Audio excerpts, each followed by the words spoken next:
Hello, Josh here, and welcome to Rogue Shadow TCG. Today we are talking set 3 spoilers with Twilight of the Republic. Let's get into this, because we've got some interesting looking cards.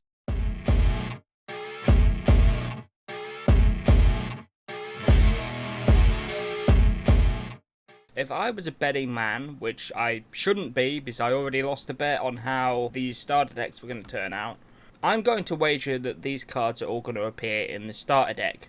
And then when I inevitably get it wrong and the starter decks are completely different colours, you can all laugh at me. Jokes aside, some of these cards have the special mark on them that the previous two starter decks had, so I can safely say we're in good territory for this. So let's begin with the Republic, shall we?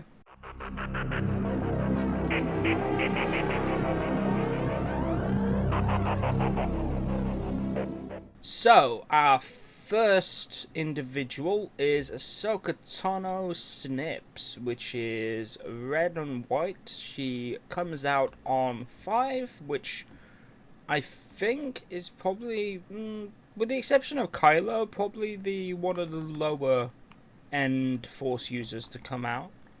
And she is a 3/6 at base, and she has the new coordinate keyword on her action. Now, how coordinate works is you gain this ability while you control 3 or more units. So I'm assuming Snips is looking to go aggro with clone troopers, because there's certain things that Rex does, and Rex also has the special mark on him. So I assume these two are meant to synergize together, which makes sense. Now we're going to flip Ahsoka over and look at her other side. As I said, she's a 3/6 and she has coordinate. On this side, when she has coordinate, it gives her a +2. So she goes up to a 5/6, which is very nice. I assume we might have some lightsabers to put on her as well. Either that or just Jedi lightsaber. It wouldn't surprise me if we got another lightsaber upgrade to put on Ahsoka, like similar to Luke's lightsaber. The action ability on the other side, I forgot that earlier actually. We will talk about that now. So this also has coordinate. So it's a tap action. So you don't have to pay for anything, you just turn it sideways. Attack with a unit, it gets +1 for this attack. Yeah, fairly simple. It's not anything new that we've seen, but you have to have 3 troopers out in order to do it. That's Ahsoka, so let's move on to the other Republic cards. So the first one we have here is Captain Rex. He is a unique unit, and he costs 6. And he comes out at a 4/4 with green and white aspect. You might think, okay, 4/4 for a 6, that's a bit weak. Well, let's look at his when played ability. When played, create 2 clone tokens. Now, we need to look at the clone tokens here as well. They are a 2/2 clone trooper. They cost nothing, obviously, as their token unit. Now, this is the first time we have a Magicess token unit in this game. Because normally up until this point, tokens have just been for shields and experience. So we now have token units that we can deploy to the field. There's also a droid for the villainous aspect, which is a 1/1. I assume as this is a token, it's probably going to be on the back of spare bases. So this gives us another use for spare bases. Those two are going to synergize well together. So when you put Rex down for 6, 2 of these are going to hit the field. So if you've just lost units and you no longer have your coordinate, you can just slap Rex down and you are straight back at coordinate. I can see this synergizing quite well with Ahsoka, because this comes out the turn after Ahsoka drops. So Rex and the clones are looking to lean into a playstyle that I'm personally quite interested in. I'm curious to see how Rex performs when he hits the table. Okay, so next card we have Coruscant Guard, which is he is a 2 cost green with 3/2. He has Republic Clone and Trooper in his tags, which, similar to what Rex has.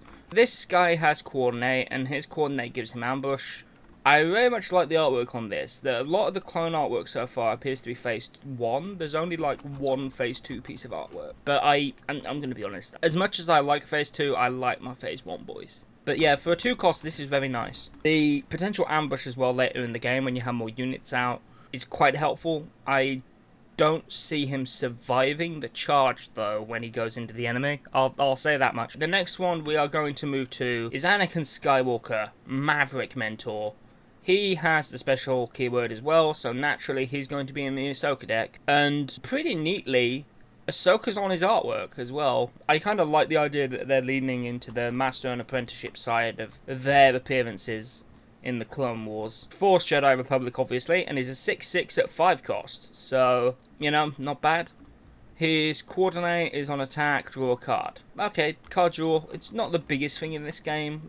Tempo tends to be more important, but I don't know, card draw can have its uses. Okay, now we have one final thing for the Republic, which is 332nd Stalwart, which is a 1 heroic, and it is a 1/2 Republic Clone Trooper, and its coordinate is this unit gets +1/+1. It's not a complicated unit, but hey, this is the first phase 2 piece of artwork in the set, and potentially we could have I've noticed the leaders of certain unit cards tend to have different artworks, so if we have a Rex leader later on, maybe he has his phase 2 gear and his unit card is his phase 1. But yeah, that'll do it for the Republic. I really like the artwork on the Clone Troopers. They're quite nicely done. My only complaint is I wish Rex had his helmet on. But it looks like from this, given the fact Rex and Anakin is a special card, the starter deck for Ahsoka is green, red, heroic. Now we shall discuss the Droid General and the Separatists.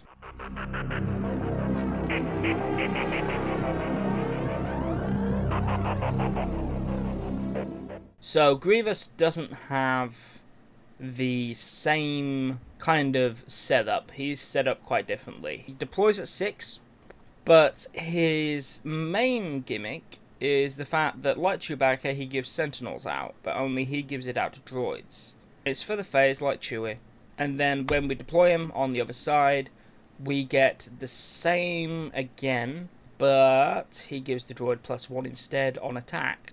This is actually very thematic, actually, for how Grievous was depicted in the CGI Clone Wars. Not so much the original Clone Wars, which I'm kind of sad that Grievous didn't get as much respect put on his name as he did in the 2003 Clone Wars, but, you know. This is, you know, very similar to Chewbacca, but just different aspects, and slightly different chassis on the unit. He is a Separatist official as well. Glad to have Grievous in the game.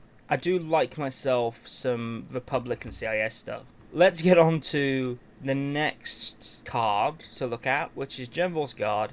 So we have a Magna Guard. It's a Separatist droid 4/4 that deploys on a 4. When this unit is attacked, create a battle droid token. So, yep, again, this ties into our 1/1 battle droid token that I mentioned earlier. Again, I like the artwork on the battle droid. Let's continue with our Separatist talk. Next, we have the Separatist Commando Droid, which always fun to see the Commando Droids. It's a 2-cost, 2/3, and it's Separatist Droid Trooper.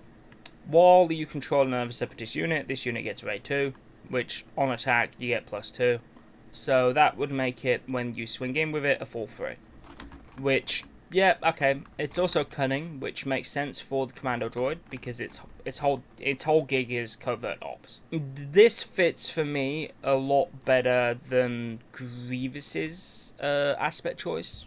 Because it's a Commando Droid, of course it's in cunning. Its whole thing is to outwit, sabotage, that sort of thing. I mean, when we first saw these things, they were taking over the Vichy base. And this works for me. I'm very much a fan of this. The next card we have to talk about is Battle Droid Escort, which is a 3-drop black with +1/+1. You might think, that's a bit weak for a +1/+1, isn't it? Well, this is the thing. When played, create a Battle Droid token, and also when it's defeated, it also creates a Battle Droid token. So, you want this thing to come in, create a Battle Droid token, trade it off with something, die, and create another Battle Droid token. So you end up with 2 Battle Droid tokens out of this. Yeah, there's synergy here with the creating the Battle Droids, and like you're gonna try and fill the board with 1/1 Battle Droids. I think I see where these decks are trying to go, but they have slightly different ways of doing it. The design for the Separatists is basically going to be like you're trying to make a horde of Battle Droids, and you're going to send them at the enemy. Last card to talk about today is Hellfire Tank, which is an 8-cost black with 7/6, or 8-cost Finley, depending on how you prefer to say it. It's a Separatist droid vehicle tank, and it has Exploit 2, which is a new keyword. While playing this card, defeat up to 2 units you control. This card costs 2 less for each unit defeated this way. So, if you have 2 Battle Droid escorts on the field from a previous turn, because that would cost you 6. And then you play this, you can reduce the cost of this 8/8 down to another 6. And it would also allow you to get some more Battle Droid tokens out of it. So that you see where the synergy's coming into it, right? I think I see what they're trying to do with these decks, and they look a lot more interesting to me than the Set 2 ones, to be honest. I hope you enjoyed this video today, and I will be covering more of the Set 3 stuff as it comes out. I hope you look forward to some of the videos I have coming on Set 2. I have a modified Evader deck that I've done, but yeah, I will have a video coming on that soon. And I'm also working on a Tarkin deck that I want to discuss with you, because I have an idea. And no, it's not Tarkin Space. Why would I completely neglect the ground arena when some of my favourite units are on the ground?